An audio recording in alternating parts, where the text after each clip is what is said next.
जय जगन्नाथ। नमस्कार दर्शक बंधु, मामा साहू यूट्यूब चैनल को आपण मानक स्वागत।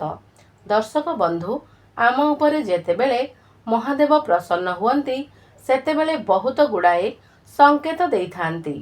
जेतेबेले आमे महादेवंकर भक्ति करंती, पूजा पाठ करंती, मनोकामना पाई विभिन्न प्रकारर पूजा करिथांती, तेबे महादेव मध्य आम उपरे बहुत प्रकारर परीक्षा नहीं थांती।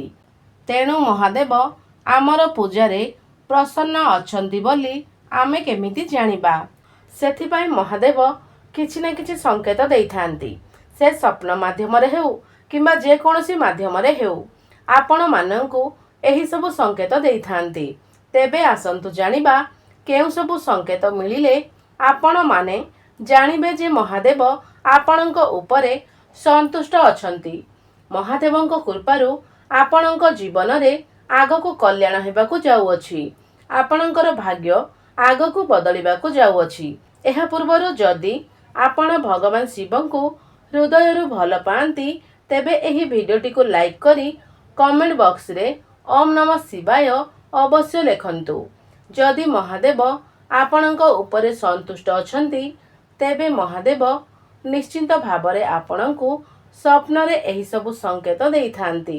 तेबे आसंतु जानिबा कौन सेही सबु संकेत।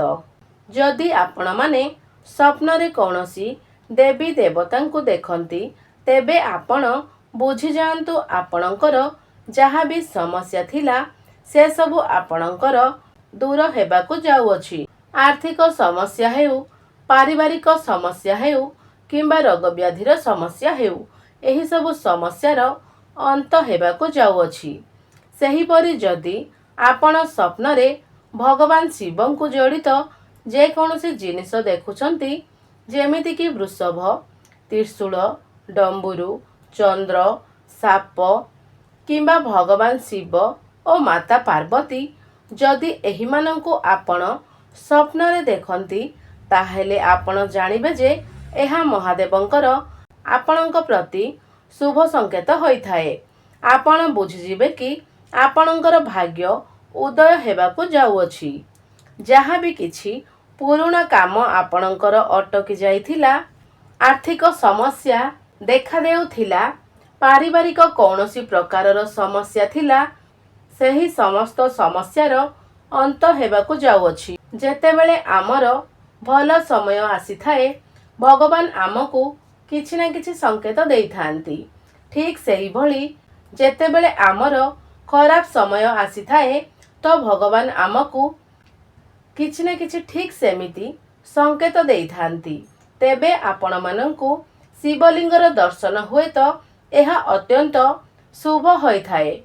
किंतु जदि आपण माने सोमवार दिन स्वप्न रे शिवलिंग को देखंती ताहेले यह अत्यंत शुभ होई थाए।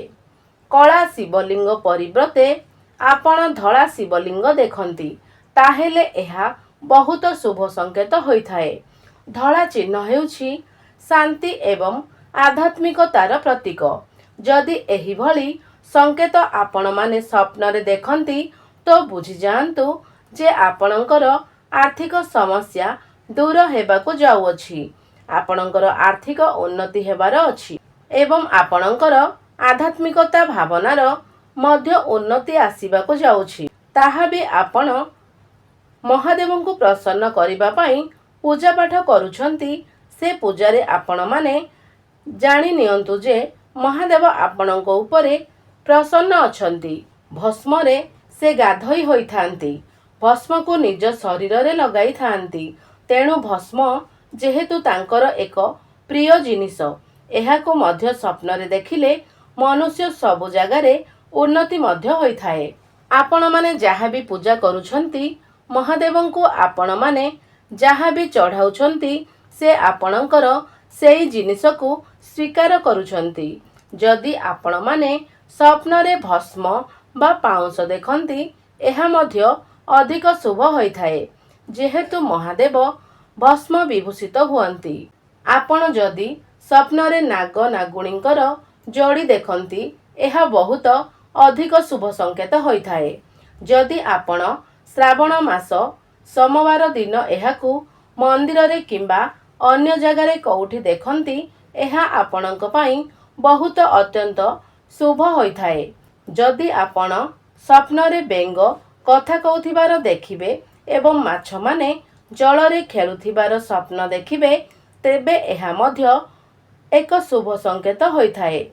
जदि महादेवंकु आपण माने स्वप्न रे तांडव करिवार देखंती ताहेले एहा मध्य आपणक पई अत्यंत शुभ होता है। ताहेले आपण माने जानिबे जे महादेव आपण मानकर सबु दुख कष्ट को नाश कर देइछंती। एबेठारु आपण माने आपणक जीवन रे सुख शांति भोग करिबा को जाउछंती। तेबे आपण माने स्वप्न रे रामचंद्र और तांको भक्त हनुमान को देखंती। एही दुई जोड़ी को आपण माने स्वप्न रे देखुछंती। आपण माने बुझि जांतु जे आपणक जीवन रे चलीथिबा समस्त दुख कष्टर समस्या अंत हेबाकु जाउअछि। जेउ माने एही स्वप्न को देखि थांती प्रभु श्री रामचंद्र एवं हनुमानंकर विशेष कृपा प्राप्ति होइथाए एवं एमाने दुई जण हेउछंती प्रभु महादेवंकर परम भक्त। सेही भली जदि आपण माने स्वप्न रे शिव मंदिर देखुछंती ताहा आपणक पई शुभ संकेत होइथाए। स्वप्न रे आपण षंढ देखिबा बा नंदी को देखंती आपण जेउ कथा नंदी महाराजंक द्वारा महादेवंको जणाइछंती सेही कथा महादेवंक कानरे निश्चिंत भावे पड़ी जाइछि। तेणु एही कथा जणाइबा पाई नंदी निजे आपणंकु स्वप्न रे देखाउछंती। तेणु एहा आपणंक पाई अत्यंत शुभ संकेत होइथाए। जदि आपण माने स्वप्न रे सिंह देखंती ताहेले मध्य एहा आपण मानंक पाई उन्नतिर संकेत होइथाए। आपण बुझिजिबे कि आपणंक समस्त दुख कष्ट को माता पार्वती भगवान शिव दूर करि देइछंती। तेबे आपण मानंकु एही भिडियोटी केमिति लागिला कमेंट बॉक्स रे कमेंट करंतु। भिडियोटी को गोटे लाइक करंतु। चैनल रे नुआ थिले चैनल टी को सब्सक्राइब करी पाखरे थिबा बेल रो आइकन को मध्य प्रेस करंतु। धन्यवाद।